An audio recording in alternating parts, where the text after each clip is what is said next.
500 is better for what you need.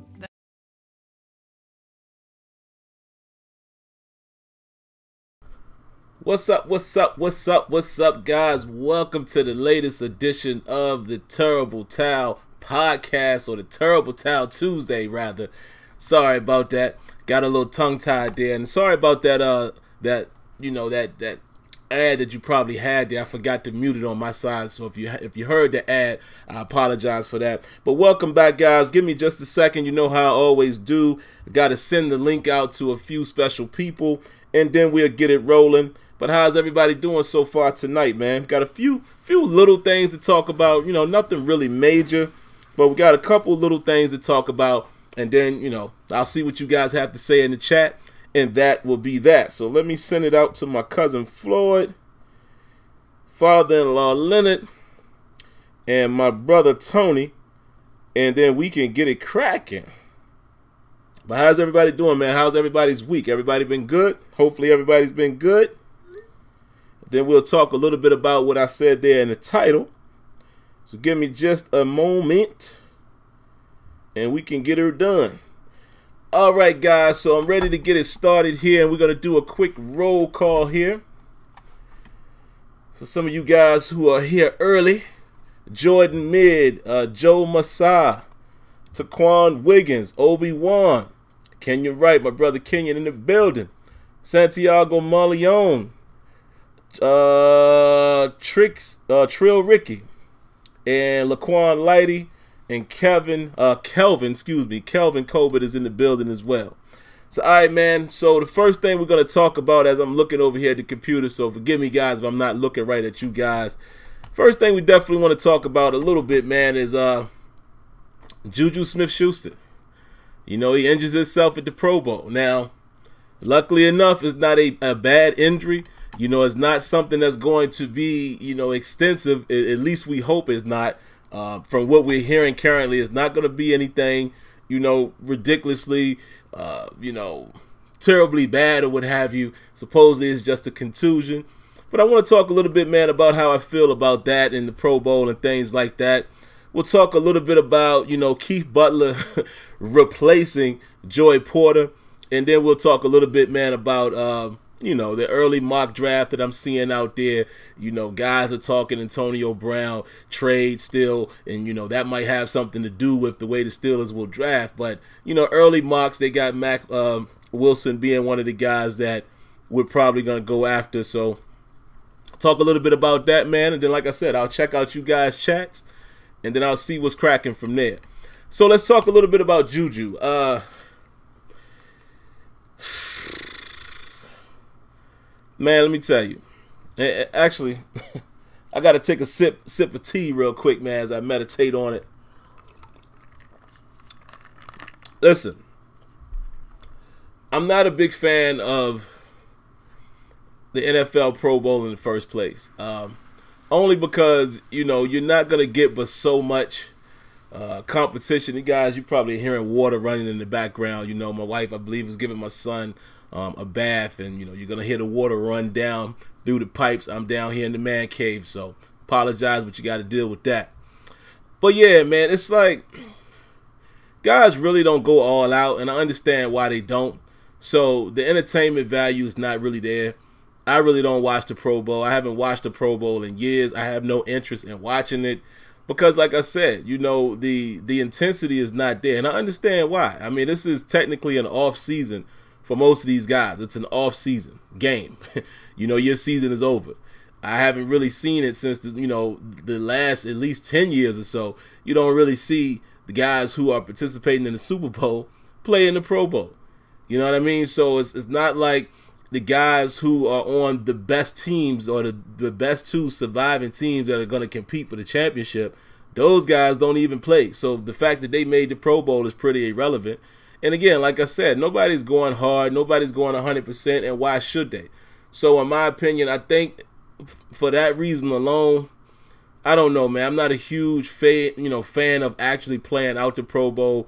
It's great to still have your all-pro votes, so maybe guys can still, you know, play, or maybe they do a flag game or something. I don't know, because again, us who really like football or into the whole football side of things, you know, we don't really care for it that much in terms of it being, you know, this, you know what I mean? We're not getting the football aspect of it anyway. So it's kind of like, what's the point? It's really pointless. You know what I mean?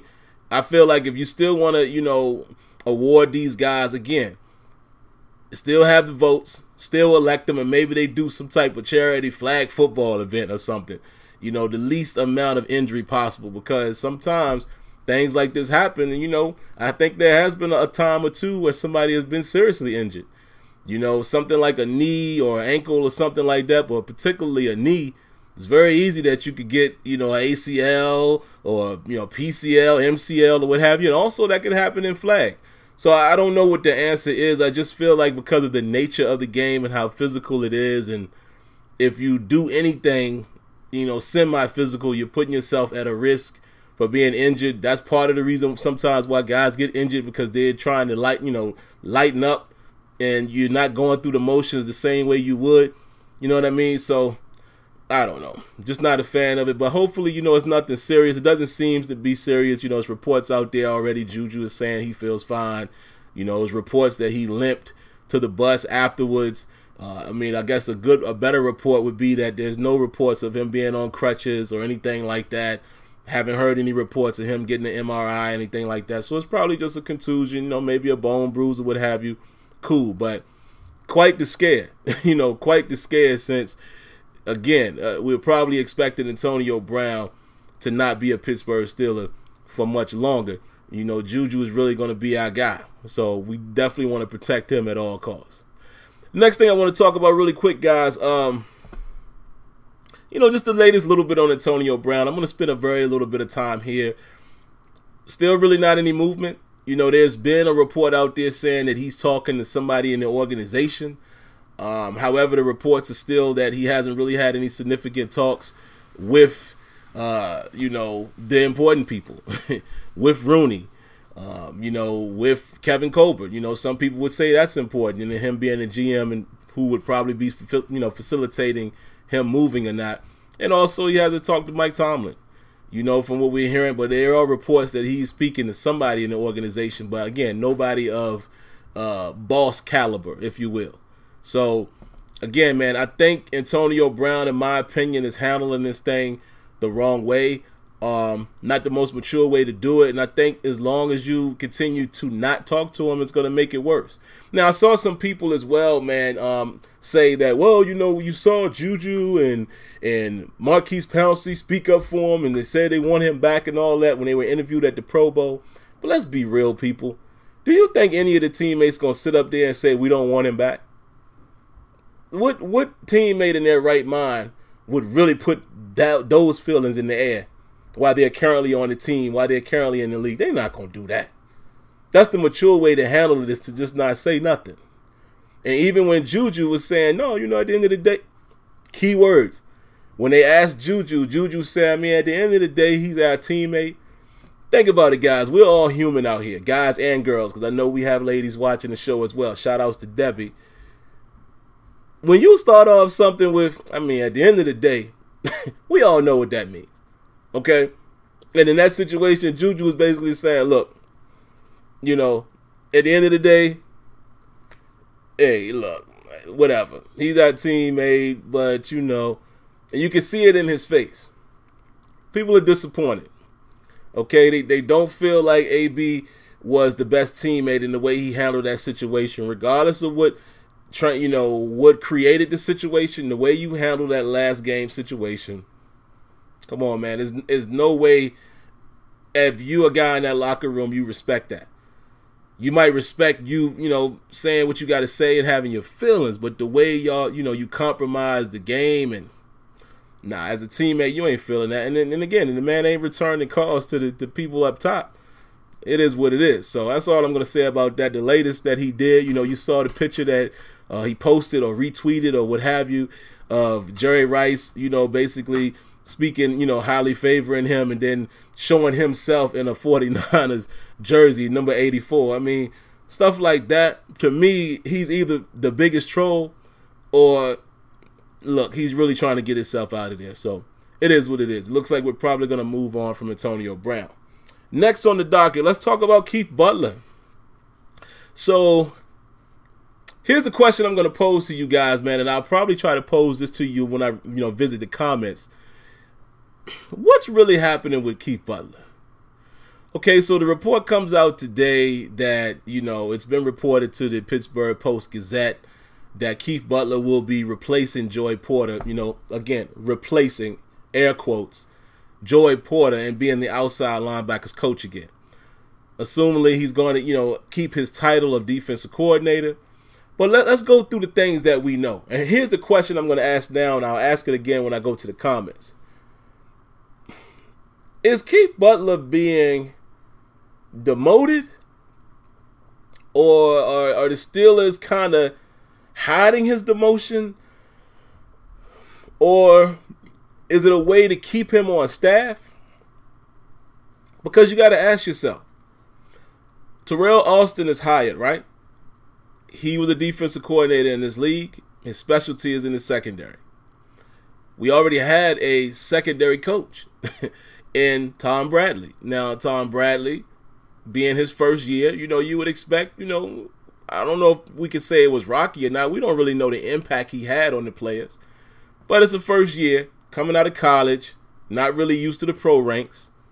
So can you question that they want to get some more secondary help in there, maybe split it up and maximize the amount of teaching and coaching that you're getting in that, in that area? Okay. But again, pay attention to the title that was given to Austin. Supposedly he's a senior defensive assistant. All right, so you go through that little tea leaf right there now. They're not going to hire from outside. And it seems as if Keith Butler, excuse me, is going to retain that position. Now, I was hoping that they may go after somebody else. I was hoping perhaps if Kevin Green, is not retained by the Jets, they would go after him. And who knows? Maybe it's not too late to add a body. They could very well bring him in. I was hoping maybe they'd bring in the guy, and I can't remember his name now, but the guy that was the ex-Giants coach or what have you that we brought in later in the year to help the linebackers. I was hoping maybe they reach out to him. None of us never know how these things transpire. We don't know what the discussions are, and that's really what I'm getting at here with Keith Butler. I'm going to be honest, guys, as a fan, I'm just going to stop worrying about what the Steelers are doing in the behind the scenes in terms of coaching up top, with Rooney down to Colbert, down to Tomlin, because the truth of the matter is we'll never know. We'll never know until we get a reliable source come out and say. And I'm talking about a guy that's not mad at the organization or a guy that's not bitter about the way he left the organization. I'm talking about someone in there that's credible, that maybe leaks this information years later, or if Tomlin sits down and actually says exactly what's going on, or, AR2 or Kevin Colbert. But until that happens, I'm done racking my brain trying to figure out what's going on. I mean, I know a lot of us have our opinions about Butler. Most of us share that we would rather to see a fresh start and all of that. But truth of the matter is, none of us really know exactly why he's being retained. We don't know how the coaches feel. I'm not going to sit here and act like that I'm smarter than the NFL coaches. So I'm not going to act like our organization is just dumb and they don't know what to do. I'm not going to act like that about the Steelers. But what I will say is I'm just going to, from a standpoint, a fan standpoint, I'm just going to demand certain things. I'm going to demand that we improve the defense. I'm going to demand that we be more aggressive in free agency this year with having a little more money. I'm going to demand that we do a better job with scouting the talent that we're going to draft. And I'm going to demand that we put these guys in position and put them in the right position to win on Sundays. Okay, and that means taking a little more risk. I did see a stat, and shout-outs to the Steelers Depot, in case, Dave or perhaps Alex. I know Alex sometimes have chimed in. He said he's familiar with me, so he may be listening. These guys alluded to on their podcast that the Steelers actually have ran man defense way more than before. So it is good to see that we're taking more of those risks. But we got to see more of that, but we also got to get the talent in there to do it. So that's what I'm talking about. You know, maybe, let's be honest, maybe Butler isn't the complete problem. Yes, I don't agree with a lot of his decisions and some of the ways he approaches things as far as matchups and when he calls zone versus when he calls man and how vanilla we come out and look. But I'm not going to act like, you know, I go out there tomorrow and I'm going to do a better job. I'm just saying. So I'm going to stop getting myself so emotional about what's actually happening behind the closed doors because I have no way of knowing. But from the fan standpoint, I could definitely demand these things that I want to see done with my team, man. And I say my team because just if you guys are like me, we Steelers to the end, man. I just want to demand these things out of my team, and I don't care who gets it done. I don't care if it's Coach Tomlin turns this thing around and gets a Super Bowl. I don't care if it's Keith Butler that could turn this thing around and we become the #1 defense. It's not about me disliking one of these guys. It's about, are you going to produce? Keith Butler hasn't necessarily produced to the way that we would prefer. Have we increased and gotten better? Yes. But situationally, we still are dropping the ball. So until I see that fixed, I got a right to criticize. So the next thing I'm going to talk about really quick, excuse me, what I got there in the title, man. Larry Zerline put out his first mock, and he's talking about Mack Wilson. Now, a lot of you guys are probably familiar with Mack Wilson, you know, the inside backer from Bama. I definitely like what I'm seeing and hearing about him, man. What I'm going to do really quick, guys, give me a second. I'm going to pull up the quick profile. Not Larry, Lance Zerline. I said his name wrong. I said Larry. I'm going to read to you the quick draft profile on Mack Wilson. And then I'm going to give you my quick thoughts. And what we'll do, man, you know, going forward as we're getting closer to this, you know, we'll start talking about a couple more players that, you know, we're seeing being mocked. Maybe some players some of you guys are familiar with. I know Kenyon does a great job with, you know, breaking down and analyzing college players.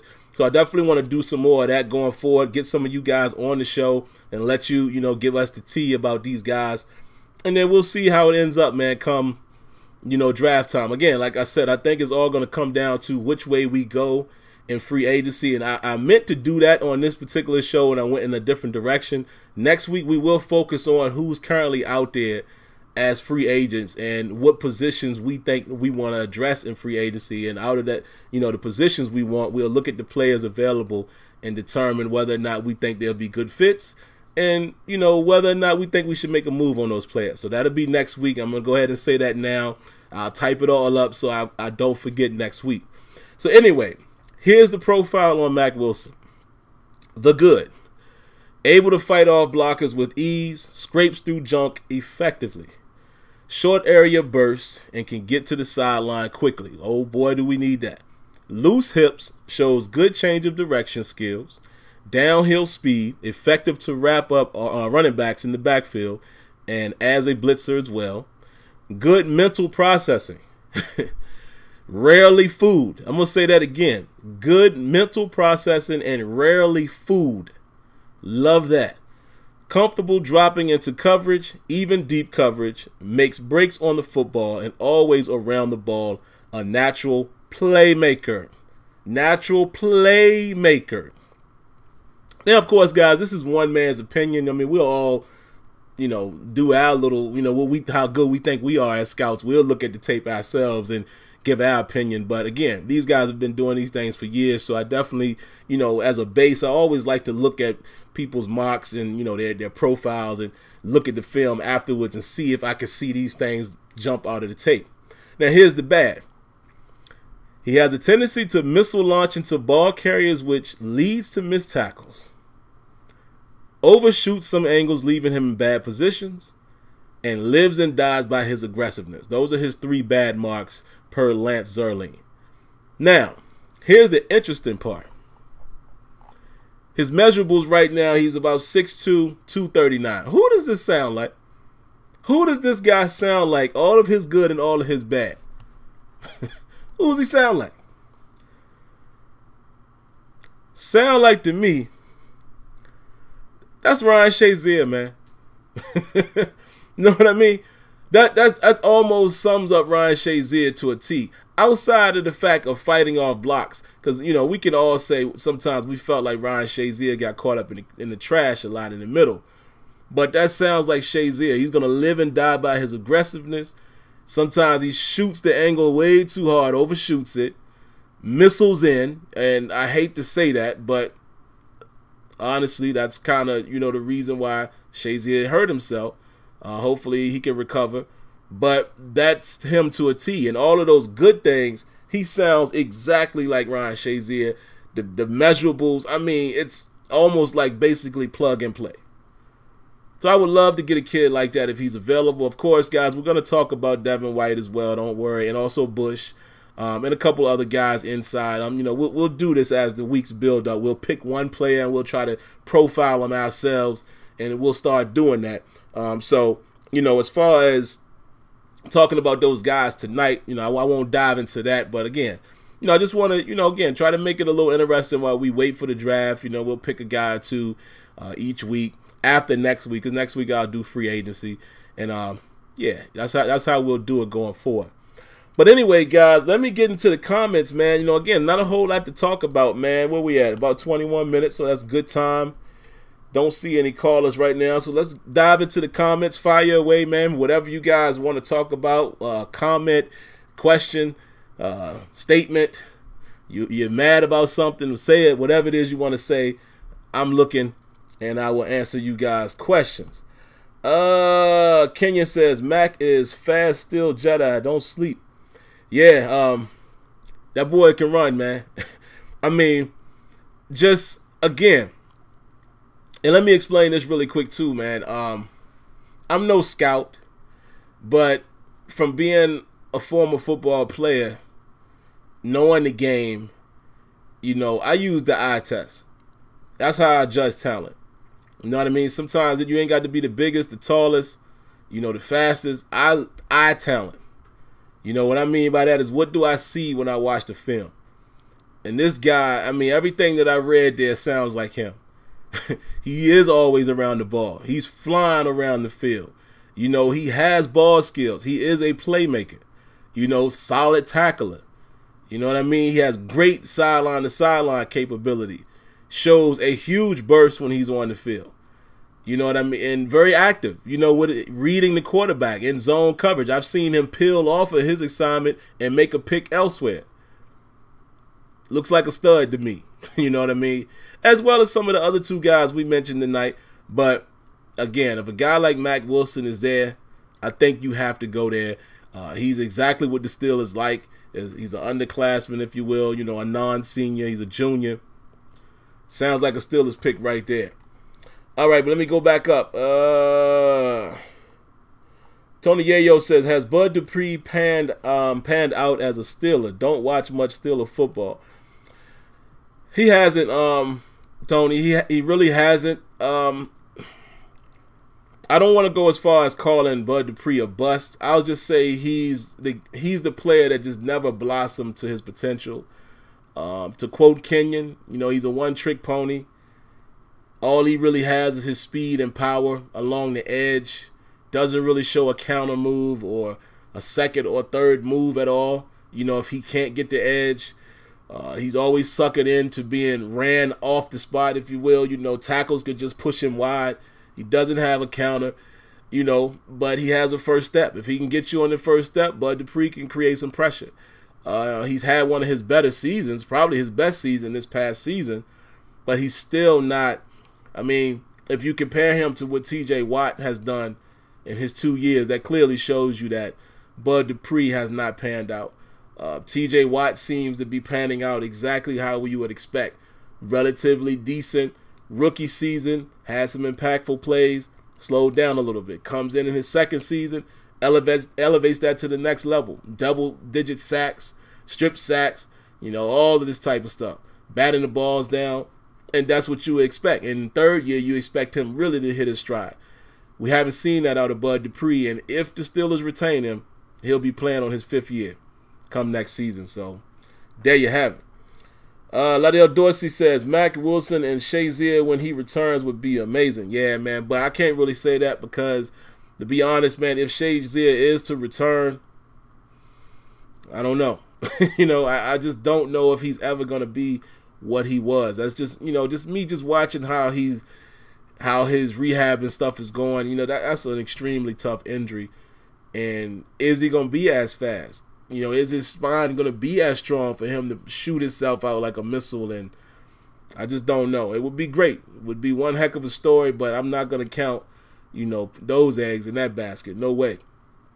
Kenya says, just let me know when you want me to come on, Sim. I can give more info. Yeah, Kenya, let's go ahead and prepare for you to come on next week, man. That'll be a good segment. We'll let you kick that off with, you know, some of these guys, profile some of these guys, and then, you know, at the early part of the show, I'll just talk about the free agency list, who's out there, and then I'll let you come on and you'll speak on that as well. So let's plan for that. Let's definitely go ahead and book that. We'll get you on here next week. That should be good. I know the people enjoy it when you speak anyway. Ali Howard says, oops, I lost it. Let's go back up. Ali Howard says, it's not fair to say we need better players in the secondary and blame Butler. He's producing top 10 results. Look, Ali, that's what I said last week. You know, again, all of us have the right to disagree with Butler, with some of his decisions that we feel, you know, again, we don't know the ins and outs of the game, but some of the matchups that we feel like are created and we don't respond to, some of the adjustments that we don't make a lot of times in the second half, as well as the situational stuff, we can all question that. But like I said last week on the show, man, the stats don't lie. You know, number 6 defense overall this past year. Stats don't lie. I mean, it is what it is. And some people can say, well, you know, in today's NFL, I get it. But again, regardless of what NFL, if your team is in the top 10, that's good enough defense to at least compete. But where we fell short is the situational football. We gave up too many 3rd and longs and 4th and goal. You know, it's just, and the lack of the turnovers. That's really what did us in this year. Steel Jedi says, personally, I actually think Mack reminds me of former inside linebacker from Bama, and that's Rashawn Evans. Okay. I can see where you're going with that.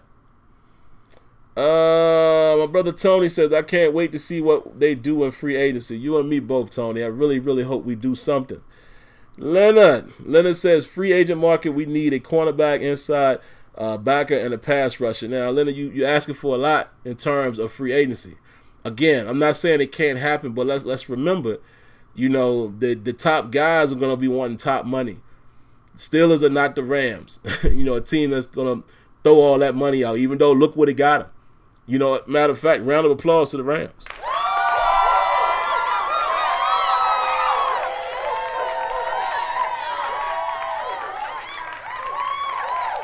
Look what it got them spending all that money. You know, they went and got them 2 corners, even though you can question Marcus Peters. Is he really that guy? You know, they did that. They paid their safety. You know, they paid Aaron Donald. They went and got Sue. I mean, they traded for Fowler. Again, we've never known the Steelers to do that, so let's not expect that. However, we have to do more than what we have done. So I would expect us to get at least this year, we got to at least get one guy that's one of the top guys. We have to. And then after that, get you a nice B+, B, C+ player maybe that you know can perform for you. So I would say we got to probably at least get 3 guys or so in free agency that can do something for us this year. One guy being a premier guy, but to expect the way you listed it, because I know what you mean. You're saying we need all of that. They're not all going to be top players, but I do agree that we need to address those areas because, again, that's going to determine what we need to do with that first-round pick. My preference would be if we could get a guy like the kid from Denver, Roby, or one of those type of dudes, man, in corner. Hey, if that's the case, you got to go inside or outside in the first round. I would prefer inside, and there you have it. But let's say we address that with a real a solidified, you know, guy who can play inside. That's a free agent, not a John Bostic, you know, somebody more premier than that. Then you might go corner in the first round. So we'll see. We'll see. We definitely just got to do something. Kenya Wright says DeAndre Baker is not as fast, but he is a playmaker. You know, the funny thing is, man, on my little offline franchise in Madden, I drafted, I got Baker, and I got that kid, that nose tackle from Clemson, I think, Tillery. So it's funny to see me. And also, here's another guy to keep an eye on, man, who did some things at the Senior Bowl. Let's not forget about receiver. I've heard Alex and Dave on the Turbo podcast say that kid McLaurin. Let's not look past him. He might be somebody that we could draft, you know, late, you know, third round, maybe third, fourth, speedster type of guy, you know, on the outside. That could really help. Definitely a guy like JuJu. You know, if AB is not there, we're gonna need, I think, a Martavis Bryant type. And what I mean is a guy that can fly to take the coverage off of JuJu. JuJu obviously will become the number one, but we're gonna need a guy that can legitimately demand over the top coverage and give JuJu more opportunities to work one-on-one. Because without AB, it's gonna be tough. So I think you go with a guy like that can fly. That you got to keep somebody over the top of that kid. And, you know, he performed pretty well at the Senior Bowl. And, yeah, that's funny because I drafted him, too, in my offline franchise. Let's see what else y'all got. Cecil Clark says Dupree is out of position as an outside linebacker, needs to be an inside linebacker. You know what, Kenyon? I want you to respond to that. I've seen a few people saying we need to move Bud Dupree inside. My only question is, what are you basing that off of? As far as ability, or because I will be fair and I say Bud Dupree can help with the run. He does pretty good against the run, but he sets the edge. I don't know if he's the same guy inside having to fight traffic. Also, we don't know if Bud Dupree is going to be the same guy that's going to have to defend down the middle of the field. You know, if he's caught in a situation like John Bostic was or Vince Williams, we don't know any of that about Bud Dupree. You know, Bud Dupree, again, is a brute strong guy. You know, he was a bigger guy coming out of college. I don't know if that translates to an inside linebacker in our scheme. I just don't know. I'm not saying it doesn't. I just don't. I want to know what evidence you guys are seeing that makes you feel that we should do that. Because I've seen a few of you guys say that. Somebody even hit me up on Twitter about that. Kelvin Colbert says, oops. I missed it. See, I'm talking too much, man. I'm missing some of these as I try to scroll down. Let me catch one really quick. I just saw here. Jesse George says, honestly, I don't care for Bama players just because I think they are so good. Some players shine more just from being on an excellent team like that. Okay, that's good opinion there. I think if the kid is a nice player, man, I don't care what school he plays at. You know, there's been some outstanding guys from Alabama, you know, that they've done their thing in the NFL as well. Like, I would have loved to have gotten Landon Collins. And we could have got him, you know, had we just wanted to go safety that year. So, you know, I respect that opinion. But, you know, again, I think you could say that about any team, any players on some of the well-known colleges. Let's see. Kenya says he has his eyes on Hakeem Butler, 6'6", 220 junior from Baltimore, played for Iowa State. Okay, I'm going to have to check him out. I'm not familiar with him myself. But, I mean, if you saying it, then I'm listening. Smitty753 says people like Bud's ability as a linebacker and they want to see what what would translate to the inside. Can he run with running backs and tight ends? Yeah, and see, you know, yeah, I will say that, you know, for his position where he plays, he does have some speed there. But I'm just not certain that we've seen enough to think that Bud Dupree would translate to the inside. Enough to where we can say he's out of position. You know what I mean? And again, I'm not disagreeing. It's possible. I just don't know if I've seen enough to feel comfortable in saying, yeah, let's do that. You know what I'm saying? Still Jedi says signed Quan Alexander, then signed in-house, got to sign Hilton long-term, then go into the draft with those players locked up. Quan Alexander would be good as far as what I've seen him do on the field. Now, if I'm not mistaken, the Bucs run a 4-3. But I don't think it would be that hard of a transition, you know, if he's already playing middle. But yeah, I definitely like the way Quan Alexander plays. I would love to see that If we could sign a guy like that, I'm sure it's not that difficult of a conversion from a 4-3 to a 3-4 in terms of an inside back or any linebacker for that matter. I know the responsibility is different. I think it gets a little tougher when you're talking about linemen. You know, a 4-3 line or a 4-3 end versus a 3-4 end. Then you're talking about some differences there.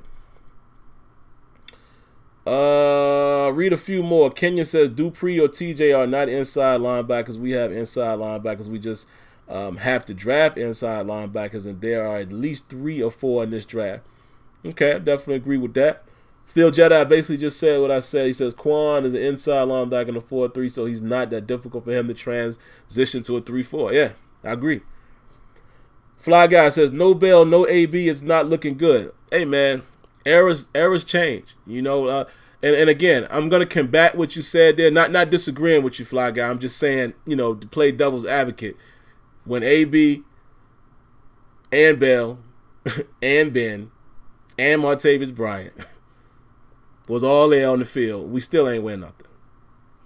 So I'm just saying, yeah, it's not looking good, but maybe, you know, that Super Bowl window that we thought we had has closed, and then there's maybe another 3-year opportunity to possibly get there. Excuse me, as long as Roethlisberger can stay healthy, reduce those interceptions. Maybe we just need to take a new crop. You know, maybe we got to focus a little more on the defense, keep the offense steady, and see what we can do with the new regime for the next couple years. I think the windows are all the way closed once Ben is gone. Because, again, whether you love him or hate him, without a franchise quarterback, I mean, you know, your chances of getting to the to the Super Bowl, mighty slim. You know, so we'll see how that goes. Let's see. I'll answer. I'm gonna read one from Big Dro, and then I'll answer Jordan's question, and then we'll probably get up out of here. Big Dro says, I think Devin White from LSU might fall to us in round 1. Maybe Khalil Hodge will be available in the second if White is gone. Yeah, man. I really think. I mean, I know this is spitballing it, but White,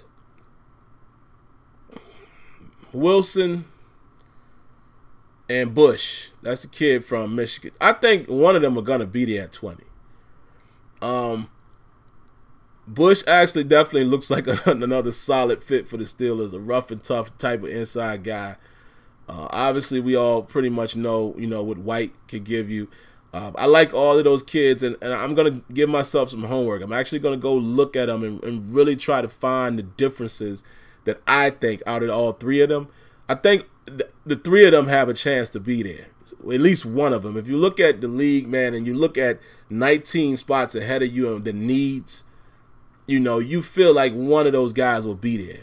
And I think all of them could possibly be great fits at that position. And I think it has to be a value position for us going in the draft. But we'll see. Again, it all depends, man. You know, again, if the Quan Alexander situation happens, we talking something different. You know, then we looking at the Murphy kid at corner or a couple of these other kids. Your Greedy Williams, which I'm sure that dude ain't going to be there. But, you know what I mean? It's like things start to change depending on if the Steelers are aggressive, and not only aggressive, but attacking the actual areas that you need to address, which we did last year, okay? We just didn't get the right guys. Bostic and Burnett weren't the answer. So let's see if the Steelers try to do that again and going after positions of need in free agency, and then let the draft just play out the best player available. You know what I mean? So we'll see. And Jordan Mid says, what is... I lost it, man. You guys are commenting very, very fast. Very fast.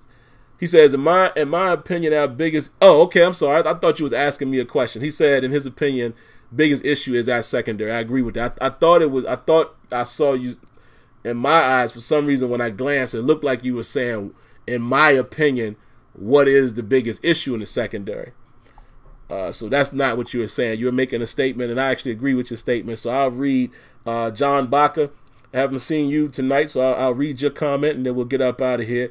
What do you think about the Steelers' top 2 leading tackles being Edmonds and Davis with 80 and 81? That's low when you see other teams with multiple tackles over 100. Darius Leonard has 160 plus alone. Well, here's the thing. What position do those dudes play? They're safeties. And the reason why I say that is I would prefer my safeties to not have as many tackles. That means that we're getting it done at the interior, you know, at the line of scrimmage or the second level, which is the backers. But since those guys are the leading tackles, it is very interesting because it still shows you that guys was getting past, you know, those areas. And I know sometimes, you know, Edmonds would play up close, so that puts him in the box. But the tackle numbers to me don't bother me that much if they're spread out. You know, like for instance, if one of those guys are 80 and one's 81 and then somebody else is 75 and you got another dude that's 70 and then you got two guys at 65, I'm cool with that. You know, that means everybody is distributing, you know, responsibility. Guys are making tackles. But in theory, I don't like my two safeties being the leading tacklers. I don't like that. Unless we're keeping one of those guys primarily in the box, I don't like that. You know, me personally on a Steelers team, I'm always in favor. I want them backers to have the most tackles on that team, okay? And if it was up to me, you know, as a diehard Steeler, you know, bloody your nose type of Steelers, I want the linebackers to lead tackles, and next to that is them boys on the D end, on the D line, period. You know what I mean? That's letting you know that we ain't playing no games at the line of scrimmage. Most of the time, let's say 7 times out of 10, we making that tackle at the attack point or second level. I don't want them safeties to be leading the tackles. That's just my opinion. I don't like that. Not one bit. Excuse me, man. I got to drink some more tea. What we got, man? What's the time check? 42 minutes. All right, we're going to wrap this thing up, man. I swear I can't keep it under 30, but if I can keep it under 45, we're doing good. Let me see if there's one other one maybe I could read. See what y'all got. Champagne says, if safeties lead your team in tackles, that typically means you have a bad defense, in my opinion. I agree with you, man. I mean, listen. Not on a Pittsburgh Steelers team, I don't want a safety to lead tackles. Unless it's Polamalu. And the reason why I say this is because y'all know Polamalu was just a roam. He was a rogue type of player.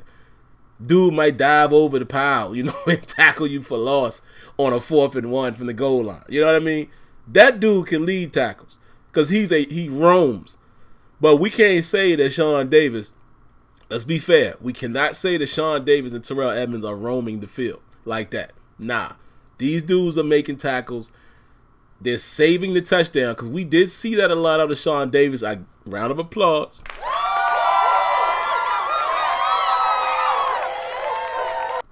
I will give Sean Davis there. He kept the lid on it quite a few times. But it was either guys breaking into the secondary or deep passes, which is the reason why they were leading tackles. That's not a good sign. Not a good sign, people. So I'm not happy about that. But all right, man, that's going to wrap it for this particular show, man. Like I said, man, next week what we'll do, we're going to have Kenyon come on as a special guest. You know, I'll look up and see who are right now, you know, currently slated to be free agents, and we'll take a gander at some of those guys. Man, let's imagine if C.J. Mosley actually hits the market, then you know I want to go get him. But we'll take a look at that, and we'll let Kenyon come on here, man, and you know, give his quick thoughts on free agency as well as, you know, some guys to look out for via the college ranks. You know, again, Kenyon does a great job with that. You know, I look at college football, but I'm more of the, you know, the games that I watch. I scout players, and then after that, you know, I do like most people. I'm just looking at tape and things like that. But Kenyon knows these college players. You know, he'll put you on to a guy you won't even thinking about. And that's why, you know, I love to hear that opinion. We'll let him come on here and, you know, keep us abreast as to some guys we might want to pay attention to. So, all right, man, that's going to do it. Hope you guys have a great remainder of the week. Enjoy yourselves. And if you guys are in the Midwest, please bundle up because it's going to be very, very, very cold. Even here where I am in Pennsylvania, man, tomorrow the low is going to be 0. So the wind chill, you already know what time it is. But be safe, be warm, God bless. And I thank you guys for tuning in to Terrible Towel Tuesday. All right, catch you guys next week. Peace.